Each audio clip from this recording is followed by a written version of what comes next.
नमस्कार। आइए सुनते हैं मुंशी प्रेमचंद्र द्वारा रचित कहानी पूस की रात। हल्कू ने आकर स्त्री से कहा, सहना आया है, लाओ जो रुपए रखे हैं उसे दे दूं, किसी तरह गला तो छूटे। मुन्नी झाड़ू लगा रही थी, पीछे फिर कर बोली, 3 ही तो रुपए हैं, दे दोगे तो कंबल कहाँ से आएगा।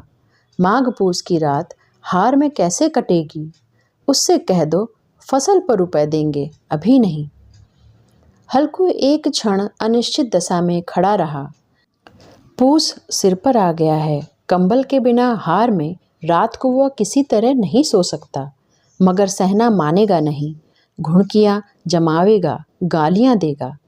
बला से जाड़ों में मरेंगे, बला तो सिर से टल जाएगी। यह सोचता हुआ वह अपना भारी भरकम डील लिए हुए, जो उसके नाम को झूठा सिद्ध करता था, स्त्री के समीप आ गया और खुशामद करके बोला, ला दे दे, गला तो छूटे, कंबल के लिए कोई दूसरा उपाय सोचूंगा। मुन्नी उसके पास से दूर हट गई और आंखें तरेरती हुई बोली, कर चुके दूसरा उपाय, जरा सुनो कौन सा उपाय करोगे। कोई खैरात दे देगा कंबल, न जाने कितनी बाकी है जो किसी तरह चुकने में नहीं आती। मैं कहती हूँ कि तुम क्यों नहीं खेती छोड़ देते, मर मर काम करो, उपज हो तो बाकी दे दो, चलो छुट्टी हुई।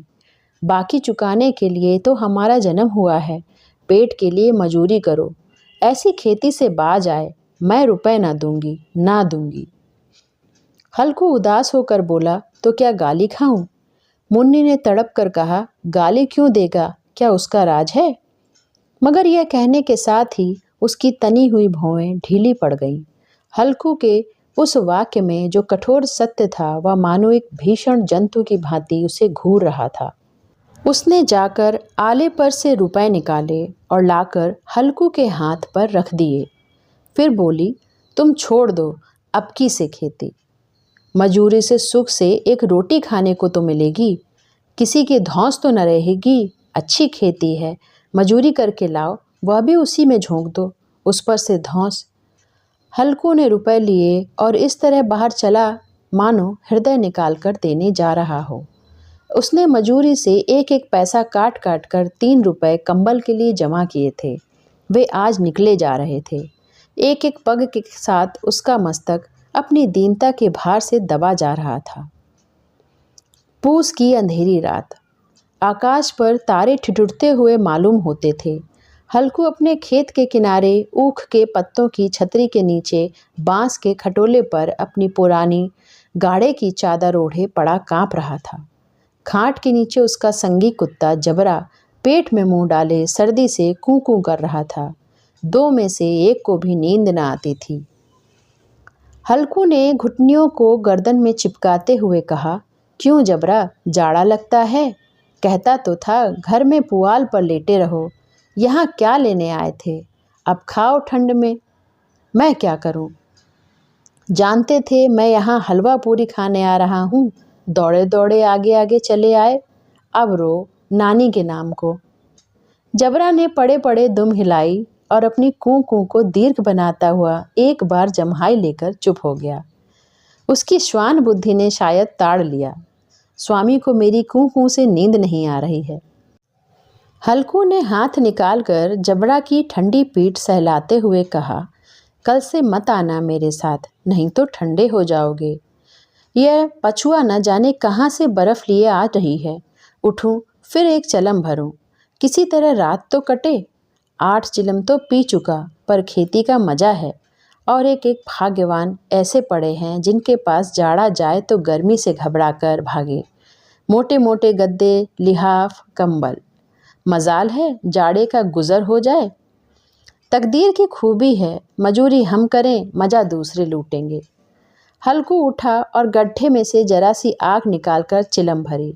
जबरा भी उठ बैठा।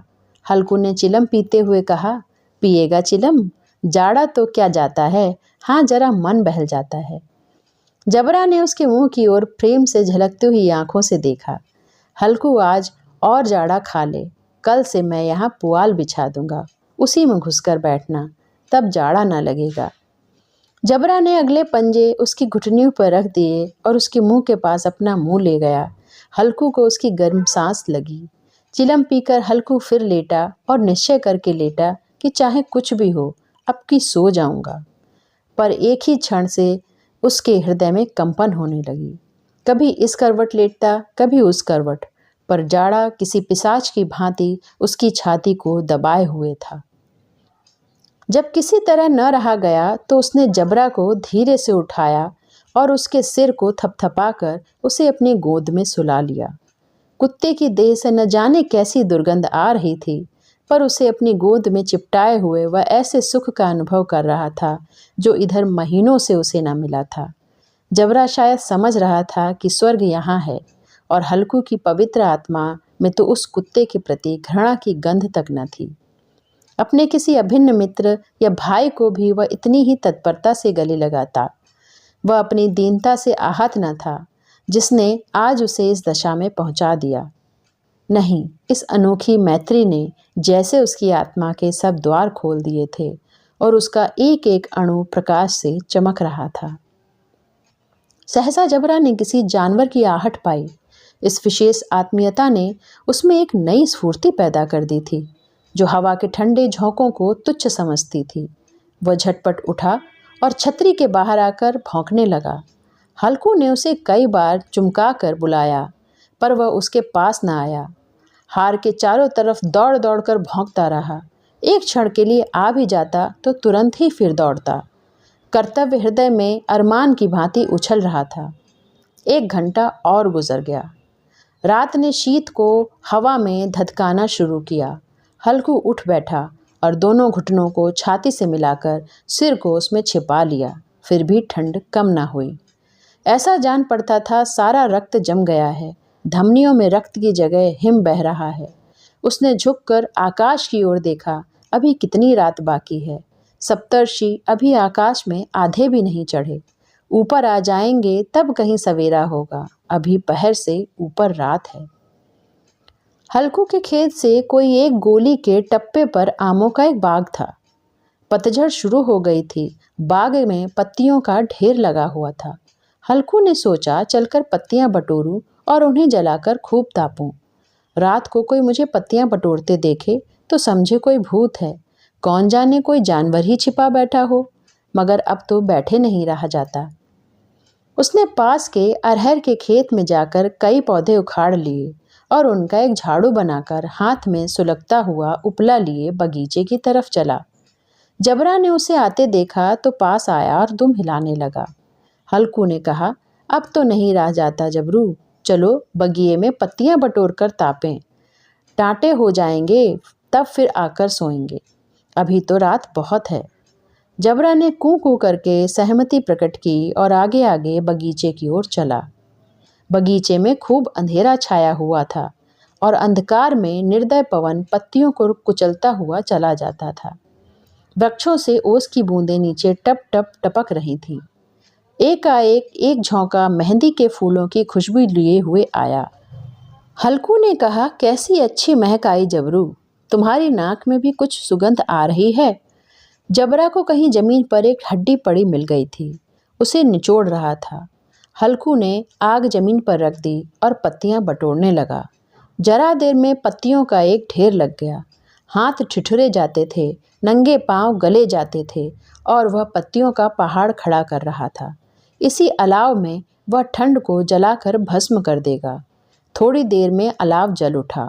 उसकी लौ ऊपर वाले वृक्ष की पत्तियों को छू छू कर भागने लगी। उस अस्थिर प्रकाश में बगीचे के विशाल वृक्ष ऐसे मालूम होते थे मानो उस अथाह अंधकार को अपने सिरों पर संभाले हुए हों। अंधकार के उस अनंत सागर में यह प्रकाश एक नौका के समान हिलता मचलता हुआ जान पड़ता था। हल्कू अलाव के सामने बैठा आग ताप रहा था। एक क्षण में उसने दौहर उतार कर बगल में दबा ली और दोनों पांव फैला दिए, मानो ठंड को ललकार रहा हो, तेरी जी में जो आए सो कर। ठंड की असीम शक्ति पर विजय पाकर वह विजय गर्व को हृदय में छिपा न सकता था। उसने जबरा से कहा, क्यों जबरू, अब ठंड नहीं लग रही है? जबरा ने कूं कूं करके मानो कहा, अब क्या ठंड लगती ही रहेगी। पहले से ये उपाय न सूझा, नहीं तो इतनी ठंड क्यों खाते। जबरा ने पूंछ हिलाई। अच्छा आओ, इस अलाव को कूद कर पार करें, देखें कौन निकल जाता है। अगर जल गए बच्चा तो मैं दवा करूँगा। जबरा ने इस अग्निराशि की ओर कातर नेत्रों से देखा। मुन्नी से कल न कह देना, नहीं तो लड़ाई करेगी। यह कहता हुआ वह उछला और उस अलाव के ऊपर से साफ निकल गया। पैरों में जरा लपटें लगी, पर वह कोई बात न थी। जबरा आग के गिर्द घूमकर उसके पास आ खड़ा हुआ। हल्कू ने कहा, चलो चलो, इस तरह नहीं, ऊपर से कूद कर आओ। वह फिर कूदा और अलाव के इस पार आ गया। पत्तियां जल चुकी थीं, बगीचे में फिर अंधेरा छा गया। राख के नीचे कुछ कुछ आग बाकी थी, जो हवा का झोंका आने पर जाग उठती थी, पर एक क्षण में फिर आंखें बंद कर लेती थी। हल्कू ने फिर चादर ओढ़ ली और गर्म राख के पास बैठा एक गीत गुनगुनाने लगा। उसके बदन में गर्मी आ गई थी। ज्यों-ज्यों शीत बढ़ती जाती थी, उसे आलस्य दबाए लेता था। जबरा जोर से भौंक कर खेत की ओर भागा। हल्कू को ऐसा मालूम हुआ कि जानवरों का एक झुंड उसके खेत में आया है। शायद नील गायों का झुंड था। उसके कूदने दौड़ने की आवाज़ें साफ कान में आ रही थी। फिर ऐसा मालूम हुआ कि वह खेत में चर रही हैं। उनके चरने की आवाज़ चर चर सुनाई देने लगी। उसने दिल में कहा, नहीं, जबरा के होते हुए कोई जानवर खेत में नहीं आ सकता। नोच ही डाले, मुझे भ्रम हो रहा है। कहाँ, अब तो कुछ नहीं सुनाई देता। मुझे भी कैसा धोखा हुआ। उसने जोर से आवाज़ लगाई, जबरा, जबरा। जबरा भौंकता रहा, उसके पास न आया। फिर खेत में चरे जाने की आहट मिली। अब वह अपने को धोखा न दे सका। उसे अपनी जगह से हिलना जहर लग रहा था। कैसा दंदाया हुआ बैठा था। इस जाड़े पाले में खेत में जाना, जानवरों के पीछे दौड़ना असूझ जान पड़ता था। वह अपनी जगह से ना हिला। उसने जोर से आवाज़ लगाई, होली होली होली। जबरा फिर भौंक उठा। जानवर खेत चर रहे थे। फसल तैयार है, कैसी अच्छी खेती थी, पर ये दुष्ट जानवर उसका सर्वनाश किए डालते हैं। हल्कू पक्का इरादा करके उठा और 2-3 कदम चला।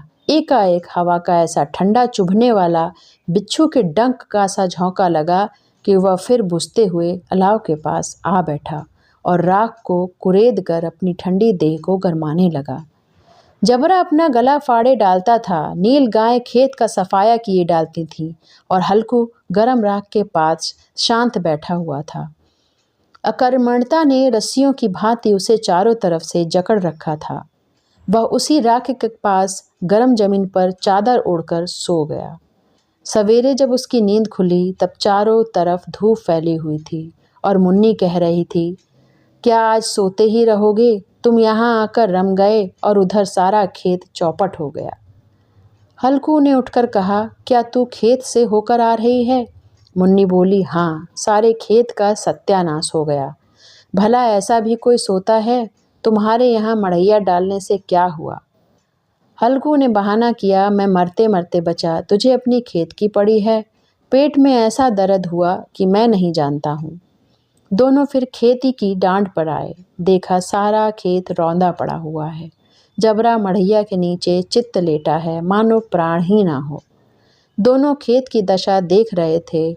मुन्नी के मुख पर उदासी छाई थी, पर हल्कू प्रसन्न था। मुन्नी ने चिंतित होकर कहा, अब मजूरी करके माल गुजारी भरनी पड़ेगी। हल्कू ने प्रसन्न मुख से कहा, रात की ठंड में यहाँ सोना तो न पड़ेगा। कहानी समाप्त।